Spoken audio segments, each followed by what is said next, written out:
राजा भोज, जरा रुकिए, कहाँ जा रहे हैं? न्यायी में परम न्यायी, वीरों में परम वीर, महाराज विक्रमादित्य के सिंहासन पर बैठने? नहीं राजा भोज, तुम इस सिंहासन पर बैठने के योग्य नहीं हो। जरा सोचो, ऐसा कौन सा गुण है तुम में जो तुम्हें 32 पुतलियों वाले सिंहासन पर बैठने के योग्य बनाता है? है कोई ऐसा गुण?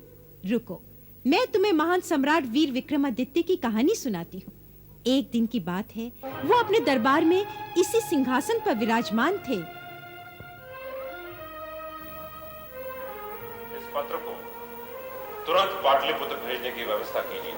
जो आज्ञा महाराज। और इनसे कहिए कि यदि यह स्थिति पर नियंत्रण न कर सके तो हमें तुरंत सूचित करें। हम युद्ध टालना चाहते हैं, पर इसका कोई यह अर्थ न निकाल ले कि हमें युद्ध करने का साहस नहीं। उचित है महाराज। और कोई समस्या? महाराज, राज्य के सैनिकों ने कल एक स्त्री को पकड़ा है। स्त्री को? क्यों? वो आत्महत्या का प्रयत्न कर रही थी महाराज। आत्महत्या? हमारे राज में कोई ऐसा सोचेगा इसकी हम कल्पना भी नहीं कर सकते। यह आत्महत्या करने वाले पे नहीं, हम पे कलंक है। कोई दुखिया स्त्री है महाराज। कैसा दुख? उस स्त्री को हमारे सम्मुख प्रस्तुत किया जाए।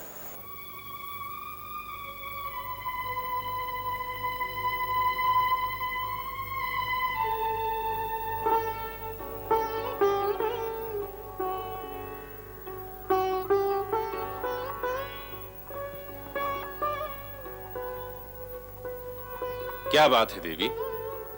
सुना है तुम आत्महत्या करने का प्रयास कर रही थी। इतना नहीं जानती आत्महत्या पाप है, अपराध है? हमें पूरी बात बताओ, तुमने इन्हें कहां देखा? महाराज, रात्रि में जब हम दोनों छिपरा नदी के पास बस्ती में पहरा दे रहे थे, तब हमने इसे पानी में छलांग लगाते देखा। हम दोनों ने तुरंत नदी में कूद इसे बाहर निकाला। तब महाराज ये जोर जोर से चिल्लाने लगी कि मैं मरना चाहती हूँ, मुझे छोड़ दो, और वापस नदी की ओर भागने का प्रयास करने लगी। विवश होकर हमें इसे बंदी बनाना पड़ा महाराज। तुम्हें क्या दुख है देवी? महाराज, हमने इसके कोई उत्तर न देने पर इसके आस पड़ोस के लोगों से पूछा। पता लगा कि ये स्त्री अकेली रहती है और विचित्र सा जीवन जी रही है। हमें अपनी पूरी बात बताओ देवी। तुम्हारी समस्या क्या है? तुम कौन हो? तुम्हारा दुख क्या है? ऐसी कौन सी पीड़ा है जिसके कारण तुम अपने प्राण देकर हमारे राज्य के गौरव को कलंकित करने जा रही थी?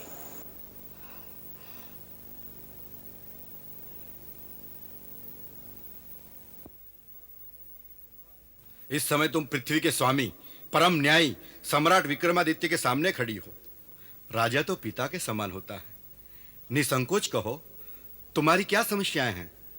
अपराधी जो भी होगा, महाराज उसे अवश्य दंड देंगे। महाराज क्या अपने आप को दंड देंगे? उनकी राजाज्ञा ही तो मेरा दुर्भाग्य बन गई है। इतने दिनों से मैं सोच रही हूँ, किसे दोष दूं, किसे अपराधी कहूँ। अंत में मैंने यही सोचा, मेरा दुर्भाग्य ही मेरा अपराध है, तो क्यों नहीं मैं अपने आप को दंड दे दूं? क्यों नहीं? जब तक तुम विस्तार से नहीं कहोगी, हम इस गुत्थी को नहीं सुलझा सकेंगे देवी। मैं भैरव दत्त की पत्नी हूँ। भैरव दत्त? हमारा विश्वसनीय गुप्तचर है महाराज।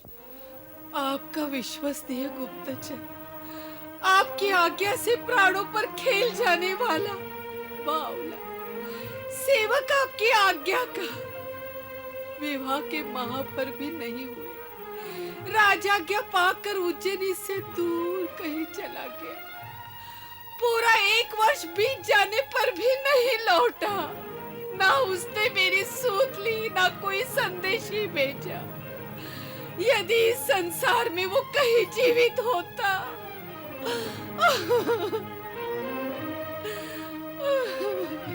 ऐसा अब शुकन मत बोलो देवी।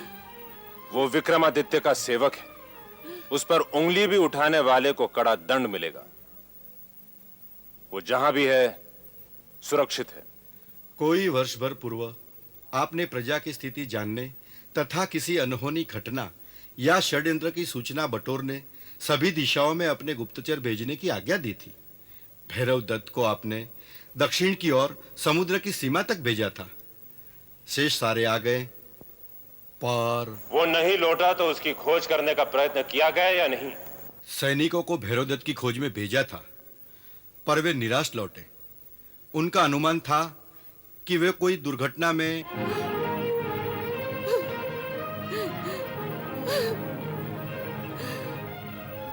अब आप ही बताइए महाराज, मैं किसके सहारे जीऊं?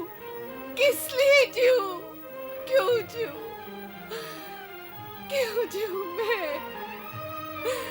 चिंता ना करो, हम तुम्हारे अकेलेपन की पीड़ा को समझते हैं और इसमें हमारा क्या दोष हुआ यह भी हमें स्वीकार है।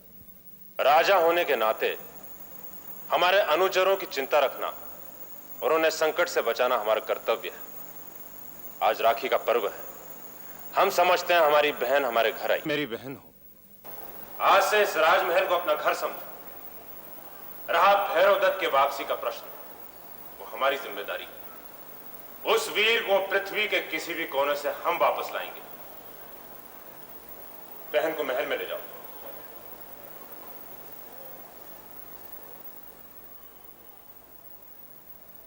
महाराज, दक्षिण के समुद्र के पास द्वीपों में कुछ अनहोनी घटनाओं की सूचना कुछ यात्रियों ने दी है।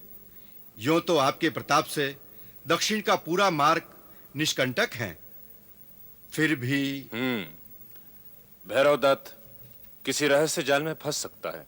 भैरव दत्त की खोज में शीघ्र ही कुछ सैनिकों को भेजा जाए महाराज। वे नहीं, हम जाएंगे उसकी खोज में। क्या? एक साधारण से सेवक की खोज में महाराज का स्वयं जाना उचित नहीं। भैरव दत्त यदि जीवित होगा तो स्वयं ही लौट कर आएगा। भैरव दत्त की पत्नी को धन देकर विदा कर दीजिए महाराज, वे संतुष्ट हो जाएगी। स्त्री का धन है उसका पति, हम उसे भैरव दत्त के साथ विदा करेंगे। आप भूल रहे हैं कि उसकी पत्नी हमारी बहन भी है। हमारा कर्तव्य दोहरा है, भाई के नाते भी राजा के नाते भी। विश्वास रखिए, देवताओं का आशीष मुझे प्राप्त है और मनुष्य की सीमा में जो भी संभव है मैं करूंगा। मंत्री जी, हमारी यात्रा की व्यवस्था कीजिए। जो आज्ञा महाराज।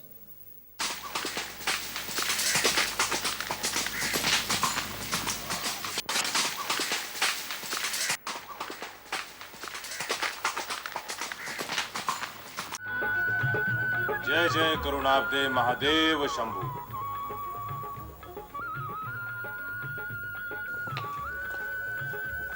पंडित जी, यहाँ यात्रियों को ठहरने के लिए कोई स्थान है?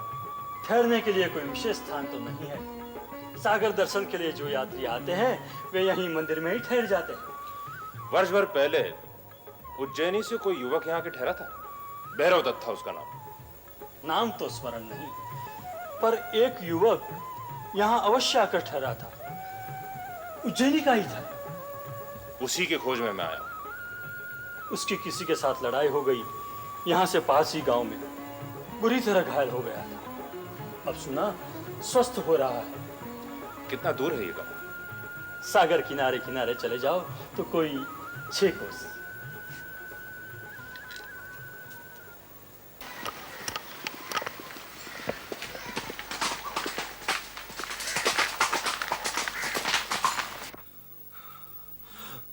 कोई भी साहसी वीर नहीं है इस गांव में। एक अत्याचारी अत्याचार कर रहा है और तुम सब अपनी आंखों से देखकर कुछ भी नहीं कर सकते। धिक्कार है ऐसे जीवन पर। हम क्या कर सकते हैं भैरव दत्त? जब तुम जैसा वीर उससे लड़कर विजय न पा सका तो हम कमजोर लोग क्या कर सकेंगे? वे दुष्ट उस द्वीप में रहते हैं। पूरी सेना बनाकर उन तक पहुंचने के लिए कितनी नावों की आवश्यकता होगी? है क्या हमारे पास इतनी नावें? और हमें क्या पता कि उनकी शक्ति कितनी है? द्वीप पर पहुंचने का अर्थ है अपनी मौत बुलाना। यह परम शक्तिशाली विक्रमादित्य का राज्य है और तुम सब प्रजा हो उनकी। अपने सम्राट का एक गुण तो होता तुम में। ठीक है, मैं ही लड़ूंगा उनसे जाकर। मेरे लिए एक नौका की व्यवस्था करो। मैं लड़ूंगा उससे। काश मैं महाराजा विक्रमादित्य तक ये संदेश भेज पाता। मैं यही हूं भैरवदत्त। क्या बात है, तुम्हारी ऐसी दशा क्यों है? महाराज आप? हाँ, मैं तुम्हें ही खोज रहा था। क्या हुआ? मेरे कर्मचारी पर हाथ उठाने का साहस किसने किया? किसने मारा तुम्हें? महाराज, भैरवदत्त एक महाकाय राक्षस से लड़ बैठा। कौन महाकाय राक्षस? हमें पूरी बात बताओ। महाराज, आपने मुझे दक्षिण के सागर तट तक प्रजा की दशा और उसके सुख दुख के समाचार जानने भेजा था। मैंने पाया कि सर्वत्र संतोष है, संपन्नता है और प्रजा आपके गुण गाती है। पर ऐसे ही एक दिन मैं समुद्र किनारे बैठा था कि मैंने एक विचित्र दृश्य देखा।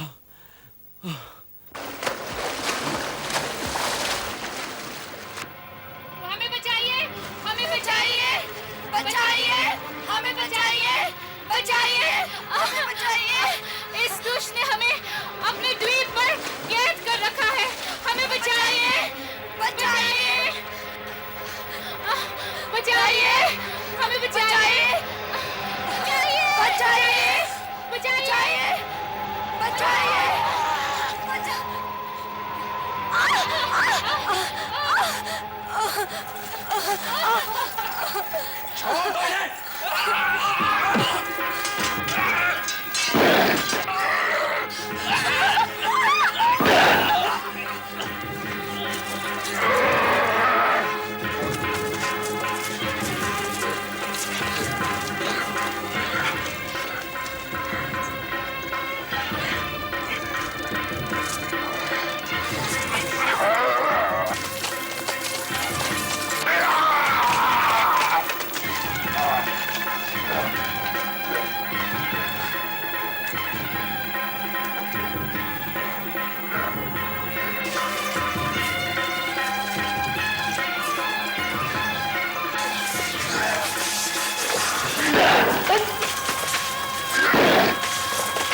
मैं बेबस था महाराज, उन सुंदरियों की रक्षा न कर सका। वो दुष्ट उन्हें नौका में बिठा उसी द्वीप पर ले गया। कौन सा द्वीप? द्वीप कितनी दूर होगा? कुछ कह नहीं सकते महाराज। अधिक दूर नहीं हो सकता। यदि वे दो कोमल कन्याएं नौका चलाती हुई यहां तक आ सकती हैं, तो हम तैरते हुए वहां जा ही सकते हैं। महाराज, मेरी प्रतीक्षा करना भैरवदत्त।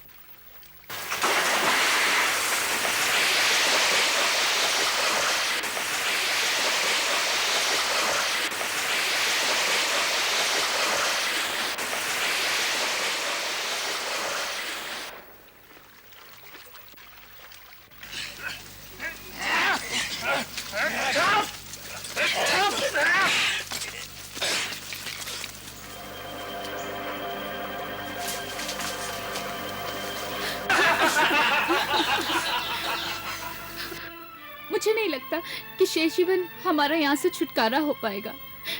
कभी हम अपने घर लौट सकेंगे, अपने माता पिता से मिल भी पाएंगे। मुझे लगता है कि अब तक उन्होंने भी हमें मृत समझ लिया होगा। उन्हें क्या पता कि हम दोनों यहाँ इस द्वीप में बंदी हैं। पता होता तो शायद वे हमें छुड़ाने का प्रयत्न भी करते। क्या लेने आए हो तुम दोनों? कहाँ के हो? कच्छ से आए हैं, बहुत दूर से। सब हमारे पास दूर दूर से आते हैं और हमसे जो लेके जाते हैं ना वह भी बहुत दूर का होता है। क्या चाहिए तुम्हें? नगर सेठ को दास दासियां चाहिए। मूल्य अधिक लगे कोई बात नहीं, पर वे अच्छे और गुणवान होने चाहिए। अरे बलादित, तो ऐसे दास दासी देगा कि तुम्हारे नगर सेठ भी कहेंगे क्या बात। दो तो राजकुमारियां हैं, उनका अपहरण करने हम गए थे। उनका नाम सुनकर हमारा एक साथी भी मारा गया, पर ले ही आया आखिर। हो दम तो खरीद लो, गांठ में माल होना चाहिए। लाए हो ना? अरे पहले कुछ बतलाओगे भी या यूं ही बड़बड़ करते रहोगे? जाओ, दोनों को लेकर के आओ, और नहीं आए तो घसीटते लाना। जाओ जल्दी।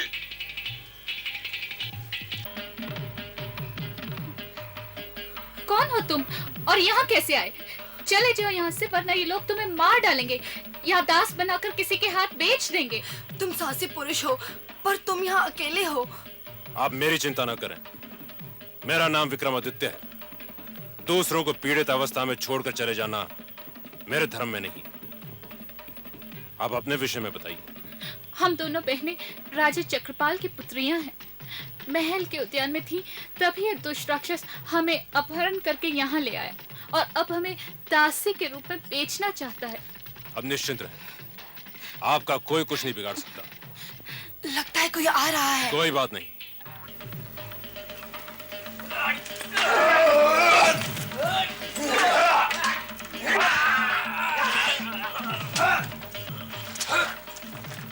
चलो। वे दोनों राजकुमारियां हमारे सामने आने के लिए श्रृंगार कर रही है लगता है। लजा रही होंगी हम दोनों परदेशियों के सामने आने से। जाओ देखो, इतनी देर क्यों लगा रहा है मूर्ख। जाओ उन दोनों को लेकर के आओ।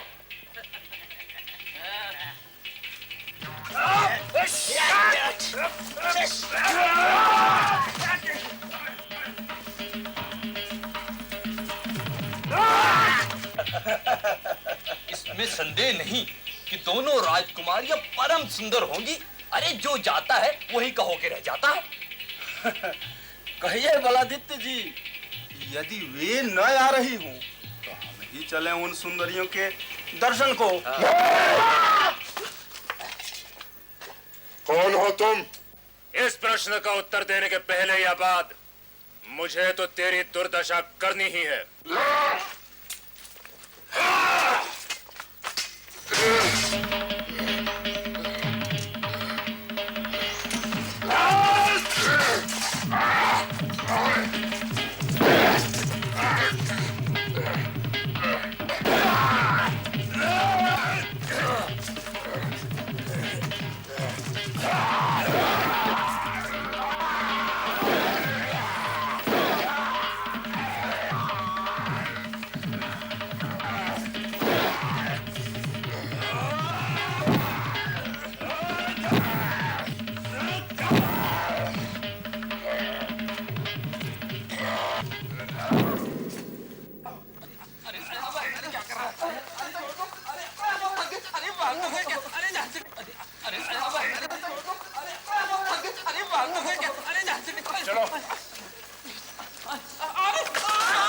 राजा चक्रपाल जी, ये रही आपकी दोनों बेटियां।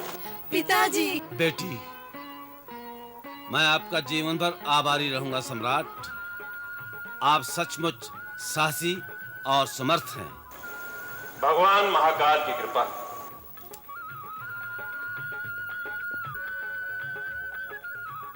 कहते हैं वीरता की अनेक गाथाओं के मूल में किसी स्त्री की आंख के आंसू होते हैं।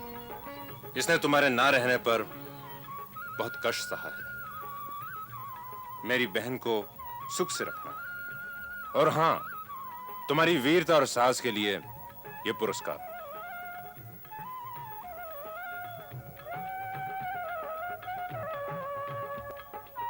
तो ऐसे थे सम्राट विक्रम, परम न्यायी, परम दानी, परम वीर। तू भी इस पृथ्वी का राजा है और विक्रमादित्य के सिंहासन पर बैठने की इच्छा रखता है, पर इस सिंहासन पर बैठकर तू विक्रमादित्य नहीं हो जाएगा।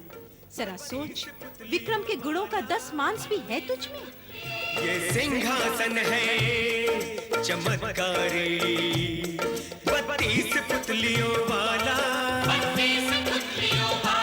इसकी हर पुतली का किस्सा है एक से एक निराला, एक से एक निराला, एक से एक निराला।